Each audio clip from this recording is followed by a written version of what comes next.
You already know what it is. Carpool Chronicles, no edits. So we actually came up with an official name for this this channel or these shows. So we're gonna call them Football Forums, where we just talk, give them the gems. Yeah. So got my guy Kofi, yours truly. Today we decided we're gonna talk about scouts, right? Or not scouts, but like how to get noticed. Yeah, how to get noticed in front of like scouts, coaches. Mainly like if you're on trial or training. Maybe things not to do. Yeah, things not to do. Oh, this car is a little herky-jerky today. Yeah, things not to do, how to get noticed, how to like stay calm and,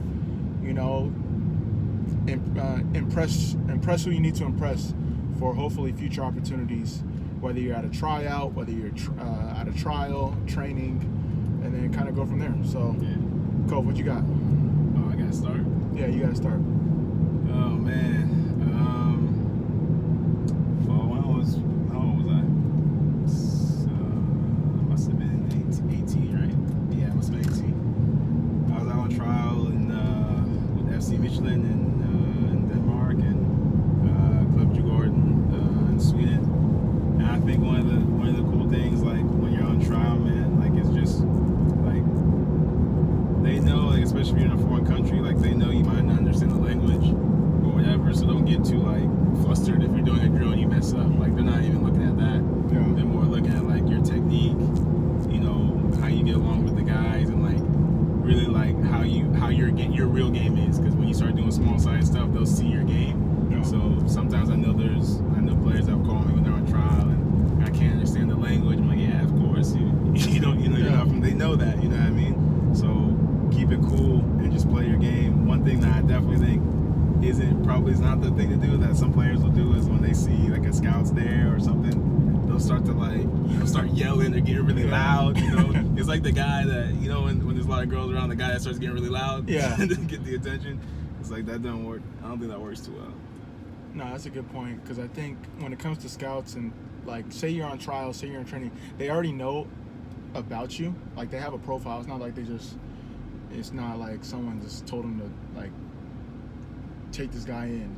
They actually done their homework. Mm-hmm. So if you're doing anything like kind of like off base to what your profile is, obviously you're going to showcase different things that they may not know about you. Yeah, it's kind of I don't want to say a red flag, but it's like a warning, in my opinion. No, you bring up a good point, because someone last year, I think, it was a European club that was looking at a guy here in the States, and someone contacted me, and they were specifically like, yeah, I'm looking at this player for these qualities. Yeah. Because they, like you said, to kind of prove your point, they had an idea of the qualities they had, and they wanted to know if those qualities could be transferred to the league. Yeah. So basically, he could reproduce those qualities in their league. So if they come to the game and they don't see you, or the practice they don't see you doing those qualities, then they're going to be like, well, maybe he can't do those or repeat those, when he wants. No, I think that's important, because like teams have players that fit a certain profile. So say you go on trial or training and it doesn't work out, that doesn't mean like you're not good.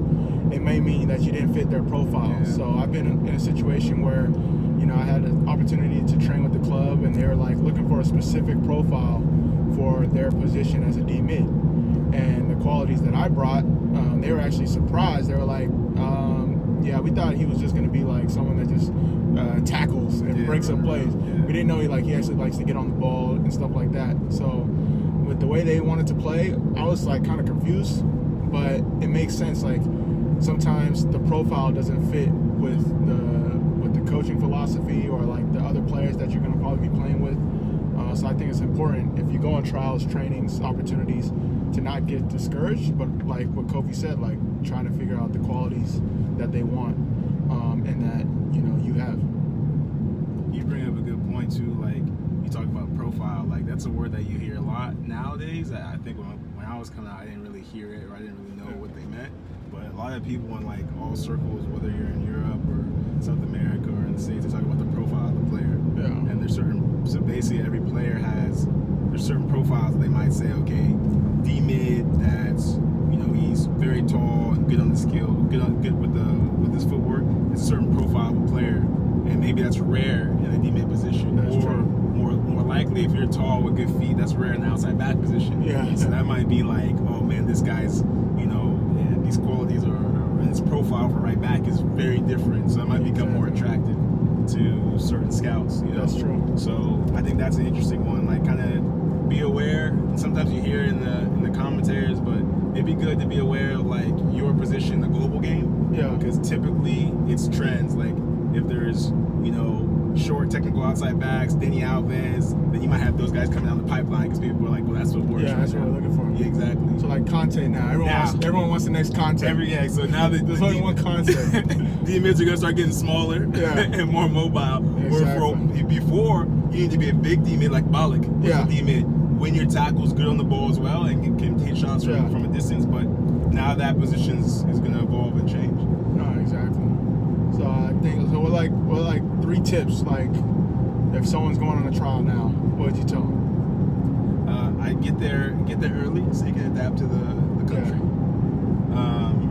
Don't worry so much about in the beginning about needing to know to speak the language, because sometimes people get tied up in that. Like I gotta learn Portuguese, or I gotta learn this right away. Don't worry about that. Like you'll learn that in time. Just make sure you get there early, stay calm, and like whatever your game is or your profile, showcase that. Yeah. So if you're known for being technical on the ball and winning battles in the air, then you need to show that.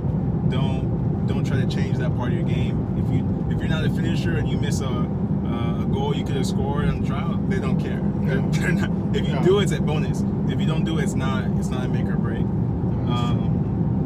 And then I would say do your research. Like do your research about the club, because that helps a lot. Know kind of history of the club, know where the club's coming from, where they're trying to go, because like anything in life, that will kind of give you a good understanding of the environment that you're getting into. Yeah. No, that's good points. I would say like find someone that knows English, or like at least you have to find like your friend.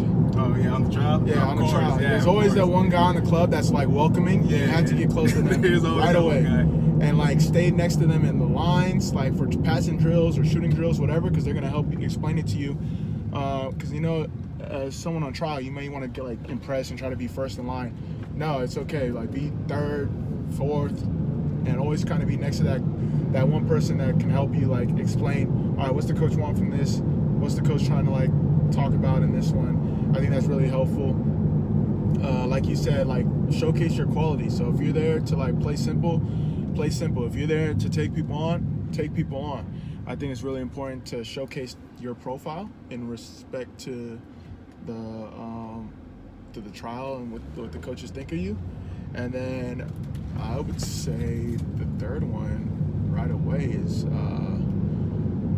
find out who's in your position and like try to make sure you're battling against them at all times. So, if you're coming in as a center mid, find out who the center mids are. Find out who the players like kind of respect and kind of go against them. Because once you earn the players' respect, the coaches will notice that, and like it's harder for them to make a decision in terms of like, oh, we don't like him. If you're able to fit in with the group properly, which I've been able to like see through different experiences, like at our club, people come to trials with us and like see like the ones that like stick around. They're the ones that like earn the respect of the team like right away, and I think that's really important when it comes to trial. I'd add too, man. Like you talked about being next to someone that maybe is friendly. I'd say try to like as early as you can. If you know who the best player on the team is, try to connect with him. Exactly. At the end of the day, that's the guy. You know what I mean? So if he likes you and you're connected, coach might be like, oh, okay, like they got a good like you start doing 1-2. Yeah. Oh man, that's gonna help. It ain't gonna hurt. It's not gonna hurt for sure. So I would say, so I got a story because when I was in high school, I went to Porto and I was on trial or training with another guy, some young guy or some player. He was from Africa, and we came at a trial at the same time. So essentially, it's kind of competition, even though we kind of play the same positions, not really. So everything, I was like, well, it's me against him. So I made sure there was one time we did a drill. It was basically long balls back and forth, and I made sure I was his partner. And you know how you just do like just long balls. Yeah. So I made sure, like, 'cause I'm right-footed, so I started doing it with my left foot and like alternating.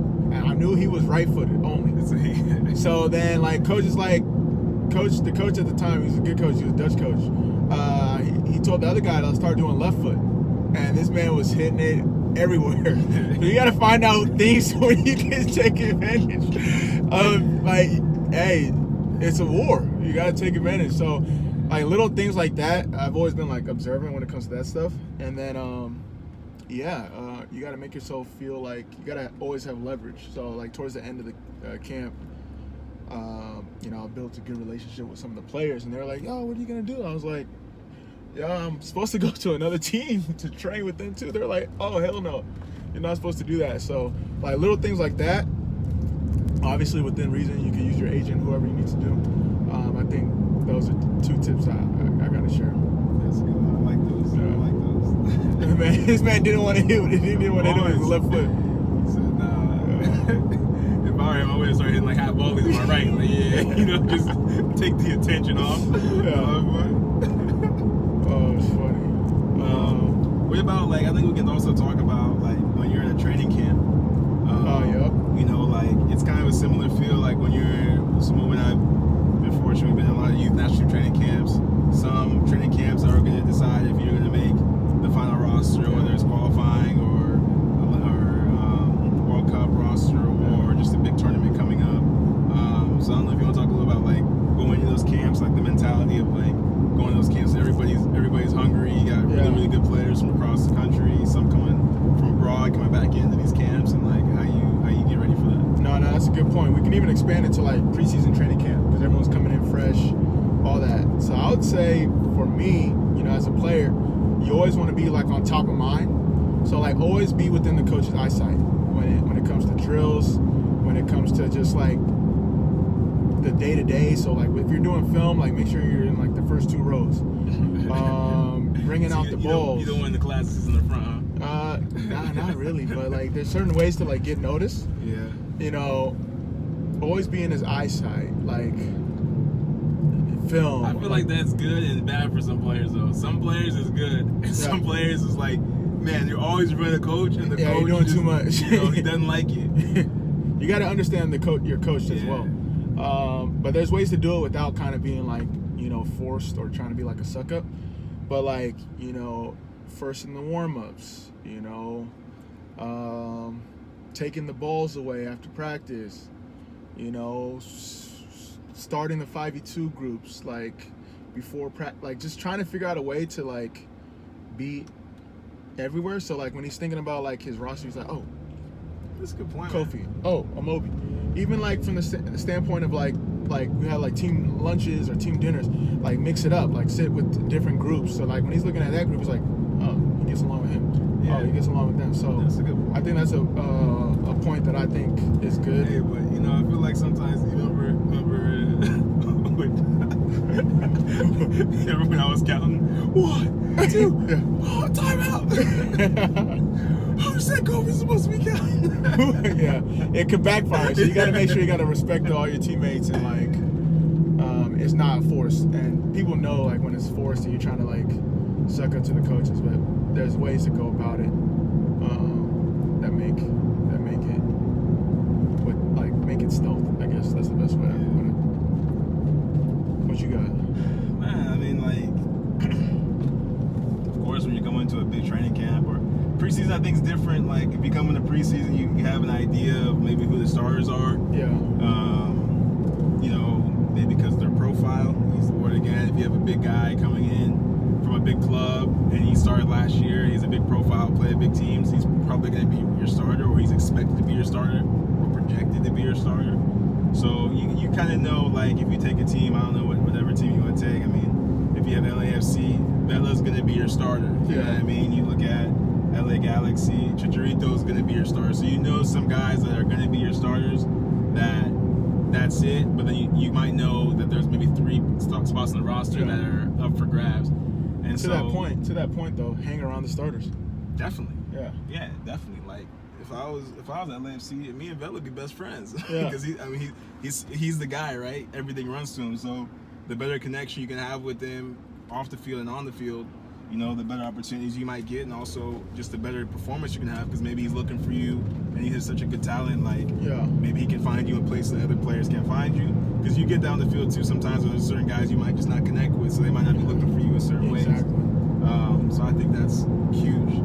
But yeah, so let's say for preseason, you got to know which positions are up for grabs that you're fighting for, and then understand when you might have to push. Maybe you're behind Chicharito, but you can't slack, because if Chicharito gets hurt, you're the first one in, that might be your opportunity. So I think having the right mentality going into preseason is probably the most important thing. Knowing where you're at in the lineup and how much you got to push to become a starter, maintain the position, or be ready to plug in if a starter gets hurt. I'll say another thing is, like, I'm not saying you have to be super, super, super fit, but you can't be behind. Yeah, you can't be behind the 8 ball. Because like little things like that, those things get noticed.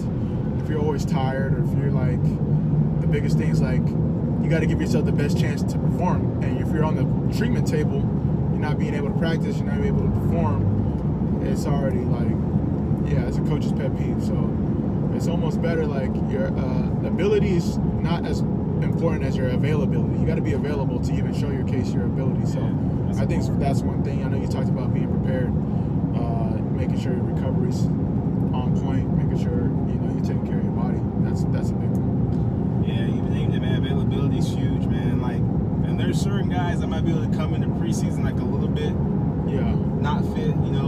Like for example, if Vela came into preseason, he's not fit. It's okay. Like, coach might be like, hey, Vela, let's, like, there will be some pressure at the right time.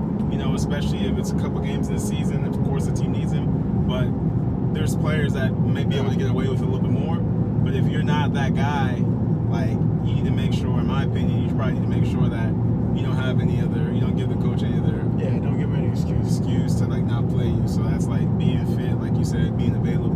That should be probably 1 and 2. And then, hopefully you're in good form, or you're touching, everything's good, and you're having a good preseason. Otherwise, that, like, I mean, like you said, you could. I think you go 2 ways about it. Either you're kind of in front of the coach all the time and doing little things, or I think for a lot of players too, you just kind of stay clear. Like, you let your performance on the pitch talk. You say your highs, and your respect and all that stuff, and you go on your way. I know De Bruyne, I think it was, I forget what it was, but De Bruyne was like, I don't like being friends with my coaches, or something like that. He said something along those lines. Like, it's like, we're friends, but I don't, I want to get my work done, and then kind of keep a little bit of that separation. And that's a great point. And I'm not saying, like, be friends, like always asking coach questions or anything, but just be in his line of vision.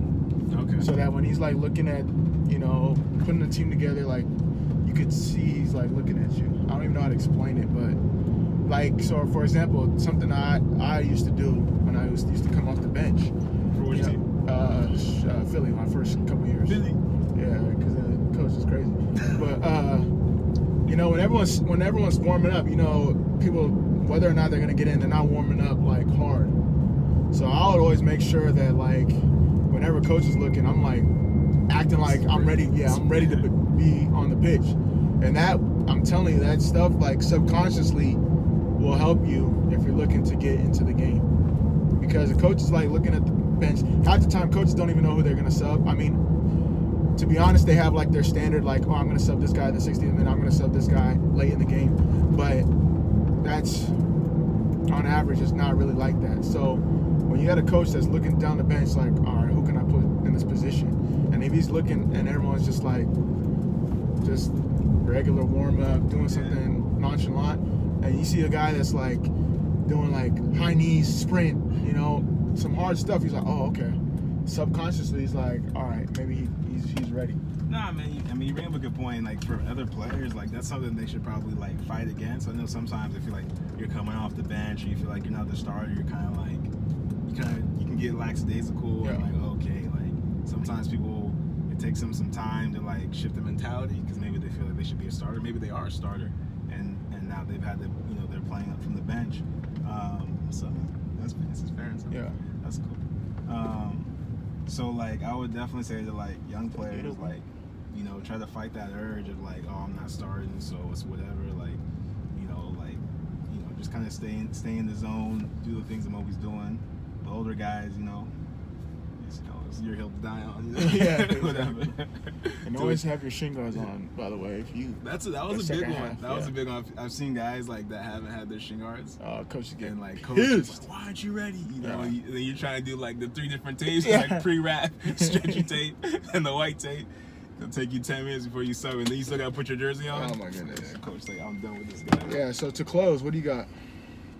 Nothing, man. It's a cool video. Hope you guys enjoy it. If you guys have anything that you'd like us to talk about, Yeah. or any questions, you know, try to get whatever knowledge we got on the situation. Nah, exactly. Yeah. So send in any questions, topics, themes that you want me or Kofi to discuss. Football forums. Today we talked about how to get noticed by coaches, scouts, and whether you're on trial, preseason, training, whatever it may have you. So I hope you guys enjoyed. Subscribe, do what you got to do, whatever.